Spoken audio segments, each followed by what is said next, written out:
हाय दोस्तों, भगवान गौतम बुद्ध कहते हैं, किसी के घर जाओ तो अपनी आंखों को इतना काबू में रखो कि उसके सत्कार के अलावा उसकी कमियां ना दिखें।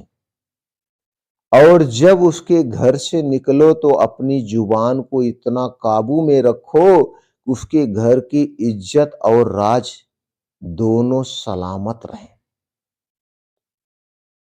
आज की यह कहानी सिर्फ एक परिवार की नहीं, यह कहानी हम सबकी है, क्योंकि हम जाने अनजाने रोज किसी ना किसी का घर तोड़ देते हैं, सिर्फ अपनी आंखों और अपनी जुबान से। एक छोटा सा शहर, वहीं रहता था एक शर्मा परिवार। शर्मा जी सरल ईमानदार व्यक्ति, पत्नी गृहिणी संस्कारी, बेटा रोहित पढ़ा लिखा लेकिन थोड़ा घमंडी। शर्मा परिवार बहुत साधारण था, लेकिन दिल से बहुत बड़ा। एक दिन रोहित की शादी हुई। शादी के कुछ महीनों बाद रोहित अपनी पत्नी नेहा को लेकर अपने दोस्त विकास के घर चला गया। विकास का घर बहुत बड़ा था, शानदार फर्नीचर, महंगे पर्दे, चमकता हुआ फर्श। नेहा ने घर में कदम रखते ही चारों तरफ देखा, लेकिन उसने जो देखा वह सत्कार नहीं था, वह तुलना थी। वह नोटिस करने लगी, यहां पर्दे थोड़े पुराने हैं, किचन में बर्तन ठीक से सजे नहीं हैं, बच्चे ज्यादा शोर कर रहे हैं, बहू का पहनावा एकदम साधारण है। विकास और उसकी पत्नी ने दिल खोलकर पूरा स्वागत किया, चाय, नाश्ता, मिठाई। लेकिन नेहा की आंखें मेहमान नहीं थी, वह जज बन चुकी थी। घर से निकलते ही नेहा बोली, रोहित तुम्हें पता है, विकास का घर बाहर से जितना अच्छा है, अंदर उतना नहीं। उसकी पत्नी को ढंग से घर संभालना भी नहीं आता।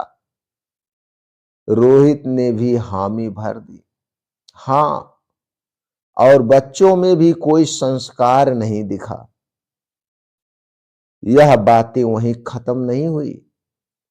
नेहा ने यह बातें अपनी मां को बताई, पड़ोस में बताई, रिश्तेदारों को बताई, सखी सहेलियों को फोन करके बता दी। कुछ ही दिनों में विकास के घर की इज्जत और राज पूरे मोहल्ले में चर्चा का विषय बन गया। कुछ समय के बाद रोहित और नेहा के घर भी मेहमान आने लगे। अब लोग उनके घर की बातें नोटिस करने लगे, उनकी कमियां गिनने लगे और बाहर जाकर चर्चा करने लगे। नेहा परेशान हो गई, लोग हमारे बारे में इतना क्यों बोलते हैं। तभी शर्मा जी ने बहुत शांत स्वर में कहा, बेटी बेटी, जो आंखें दूसरों की कमियां ढूंढती हैं, एक दिन वही आंखें अपना अपमान देखती हैं।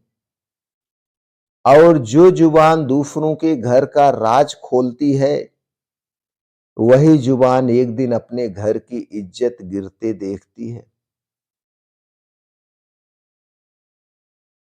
गौतम बुद्ध कहते हैं, किसी के घर जाओ तो अपनी आंखों को सेवक बनाओ, जासूस नहीं। और जब बाहर निकलो तो अपनी जुबान को ताला लगाओ, हथियार नहीं। क्योंकि हर घर की अपनी मजबूरियां होती हैं, हर घर की अपनी लड़ाइयां होती हैं, हर घर का एक राज होता है।